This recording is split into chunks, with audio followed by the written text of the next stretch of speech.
Live from WFSB, Connecticut's first choice for news. This is Channel 3 Eyewitness News at 5. A solemn sea of men in blue. Each step they take, one of remembrance and tribute, as they send their brother home to his final rest.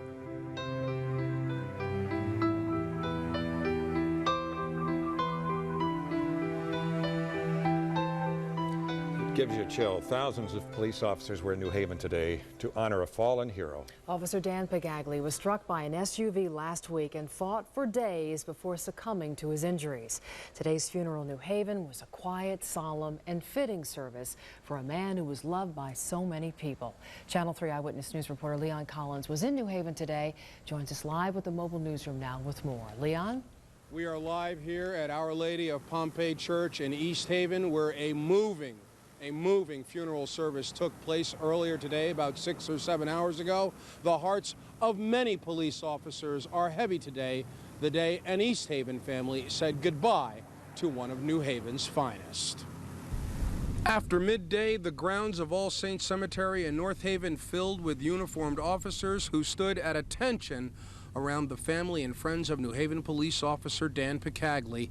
Following a 21-gun salute and tender graveside words and moments, Police Chief Francisco Ortiz spoke of the officer who was killed last week in the line of duty. Chief, I imagine this is a day of mixed emotions for the family. They see this massive showing of support, yet they've had to bury a man that they love so much. Tell us what they've told you this morning. Well, this family and the officers that were closest to this family are just at a loss for words. They're in disbelief. A young man in the prime of his life with so much to offer. At the same time, they affirm that he accomplished so much. Every officer hopes that throughout their career before it's over and they retire, that they can affect the life of one child. This officer touched the lives of thousands of children in New Haven. Earlier this morning at Our Lady of Pompeii Church in East Haven, the funeral procession closed down streets temporarily as police officers and other public safety personnel from across the state and New England marched in formation and then led the hearse to the cemetery. Officer Pagagli, who ran New Haven's Police Athletic League, died Saturday following an accident earlier last week in which a federal judge drove an SUV that struck him. Today, the doors to New Haven's police headquarters were draped in black bunting to honor the man who was the first of New Haven's finest to die in the line of duty since 1970. We're back live at Our Lady of Pompeii Church, where you are looking at the flag at half-staff blowing in the breeze here. So many people who worked with Officer Dan Pagagli have told me the exact same thing over the past couple of days. They say he was a man who truly loved his job and his family. Reporting live in East Haven, Leon Collins, Channel 3 Eyewitness News. And at this hour in Wethersfield, a wake is underway for another fallen officer, Hartford Police Sergeant Matthew Arrace. Sergeant Arrace died last weekend at a crash with a tractor trailer. He had just finished work for the day and was headed home when it happened. His funeral is set for tomorrow morning at 10 from the Holy Trinity Church in Hartford. Now, you can share your condolences with the families of both Sergeant Arrace and Officer Pagagli. Just go to our website, WFSB.com, and join our discussion forum. We'll make sure your sentiments are passed on. Breaking news out of Hartford right now. Hundreds of people are without power after a car accident on Airport Road. Channel 3 Eyewitness News reporter Diana Rocco is live with the mobile newsroom on the scene now with the latest. Diana?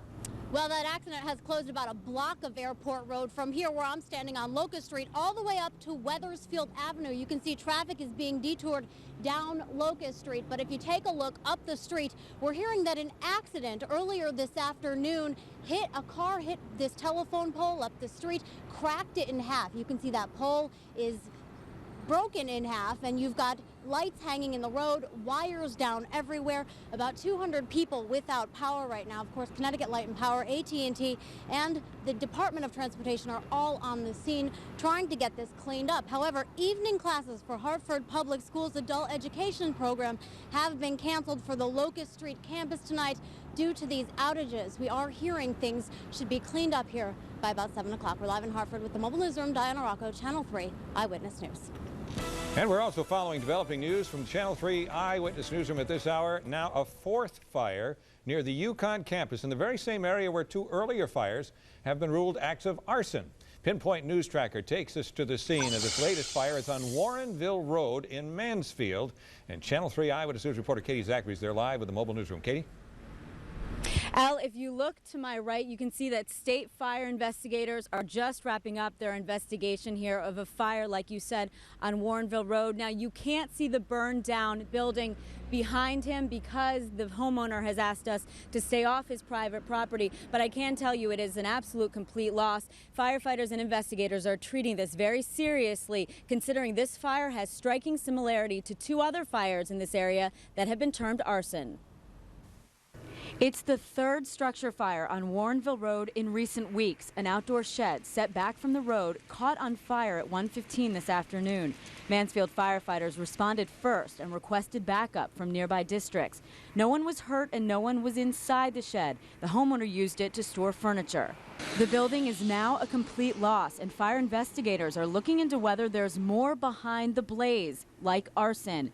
Within the last month, there have been 3 fires in the area. 2 of them have been ruled arson. Obviously that this shouldn't continue, and we're working very closely with the State Fire Marshal's office, the local fire marshal, and state police to try to, stop this series of fires. Now, we're told that one of those arson fires happened just about a half mile from here. The other one that was right on the Chaplin-Mansfield line.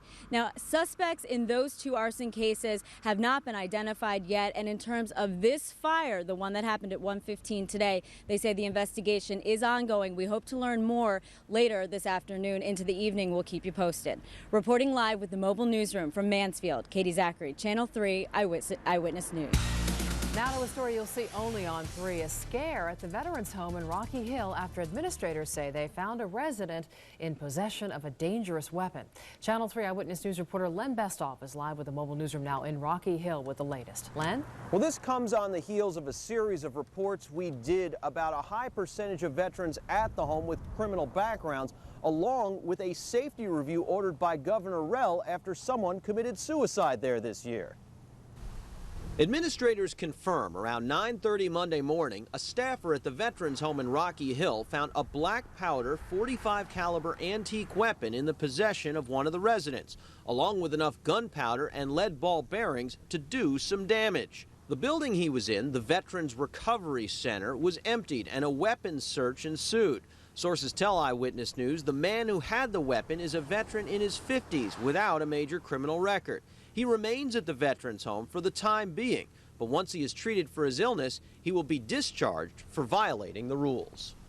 But this veteran will not be charged with any crimes because this was an antique weapon meant for recreational use. The Veterans Affairs Department, though, says it is taking this incident very seriously and instituting some reforms because of this, including more searches of the veterans on the campus, more searches of their cars, and also, in some ways, limiting the access that visitors will have to the campus. This is being asked, of course, of what sources tell us is an already strapped security force. We're live with the mobile newsroom in Rocky Hill. Len Besthoff, Channel 3 Eyewitness News. And going before a judge today, an East Hartford high school student accused of bringing a gun to last week's football game. Police will not release the teen's name because of his age, but they believe he used the gun to try to rob another student. They also tell us as many as 2 other teens may have been involved in this, but they were not armed. No one was hurt. Officials at East Hartford High are not commenting. A convicted sex offender is under arrest again tonight. He's accused of looking at kiddie porn on a computer at the Hartford Public Library. Police arrested 36-year-old Scott Murtaugh yesterday for violating his probation. This after library security officers reported seeing Murtaugh sitting at and looking at the photos in the library's adult section. Murtaugh, who lives in a shelter, had served prison time for soliciting sex from boys over